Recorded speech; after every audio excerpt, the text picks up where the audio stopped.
Kasih karunia dan damai sejahtera Allah Bapa kita dan anaknya Tuhan Yesus Kristus menyertai saudara. Amin. Shalom saudara yang terkasih di dalam nama Tuhan Yesus Kristus. Senang bisa menyapa saudara di tempat saudara berada hari ini dalam dimensi yang berbeda tetapi dalam dunia yang sama. Sebagai insan yang diciptakan untuk Tuhan, sebelum melakukan rangkaian aktivitas kita pada hari ini, marilah kita mengawalinya dengan mendengarkan firman Tuhan. Renungan hari ini diambil dari Matius 18 ayat 20 yang tertulis di ayat, sebab di mana 2 atau 3 orang berkumpul dalam namaku, di situ aku ada di tengah-tengah mereka. Saudara yang terkasih di dalam nama Tuhan Yesus Kristus, kerap orang sering salah kaprah terkait tentang nats ini, menganggap bahwasanya ketika Yesus Kristus berkata di mana ada 2 atau 3 orang berkumpul di dalam namaku, di situ aku ada di tengah-tengah mereka, seolah-olah ini adalah sesuatu hal yang membenarkan tentang ibadah.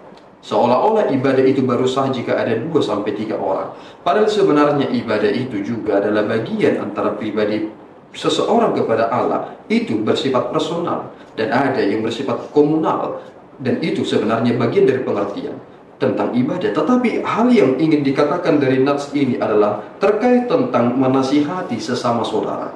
Pengertiannya itu adalah jelas bahwasanya jika aku mengasihi dia dan ingin dia kembali, tentu aku akan menegur dia. Dan jika hal itu tidak dia bisa terima, kemudian aku membawa beberapa saksi lagi dan kemudian membawanya kepada jemaat. Itu dalam ranah ingin mengasihi dia dan ingin membawa dia kembali kepada Allah. Dan hal ini adalah terkait tentang memutus perkara. Itu mengapa Yesus Kristus selalu berkata bahwasanya aku tidak bersaksi demi diriku sendiri, tetapi aku bersaksi juga Bapakku bersaksi tentang aku.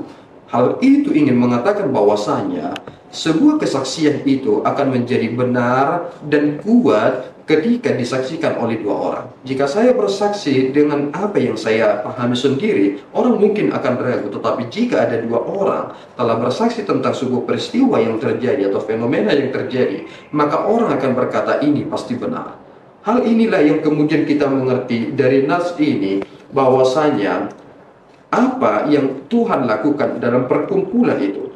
Tuhan ingin berkata bahwa aku di situ ada di tengah-tengah mereka. Jika kita mencoba membuat cara berpikir mengambil dari nats ini, jika aku telah membawa dia berkumpul dan aku membawa saksi, maka apa yang ia lakukan perihal tentang masa lalunya atau pelanggaran-pelanggarannya, tentu dalam hal perkara itu Allah yang menjadi hakim. Dan sehingga putusan itulah yang menjadi penting, dan itu yang menjadi pengertian dalam penggembalaan di dalam gereja. Sehingga kita tidak langsung menghukum dia, tidak, tetapi kita sedang membawa dia kepada kebenaran, karena ternyata pertanggungjawaban imannya, hidupnya adalah kepada yang di atas sana. Oleh karena itu saudaraku, prinsipnya adalah jangan pernah membuat sebuah kesaksian palsu, tetapi hidupilah dan pedomanilah apa yang dikatakan oleh nats ini, sehingga benar-benar saudara memenangkan dia dalam cara saudara mengasihinya. Tuhan Yesus memberkati kita berdoa.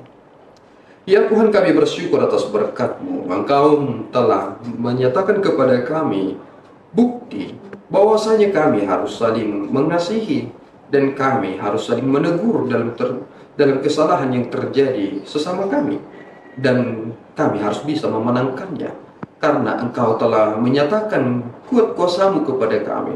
Ya Bapa, Engkau hadir di dalam pemutusan perkara itu, dan seluruh apa yang diputuskan itu adalah hal yang mengikatkan diri kepada kebenaran. Biarlah anugerah-Mu senantiasa hidup di dalam kami, sehingga kami menjadi komunitas yang hidup dalam kebenaran. Terpuji Engkau Bapa, di dalam Yesus kami telah berdoa dan mengucap syukur. Anugerah Tuhan kita Yesus Kristus, kasih setia Allah Bapa, dan persekutuan dari Roh Kudus menyertai saudara. Amin. Tuhan Yesus memberkati.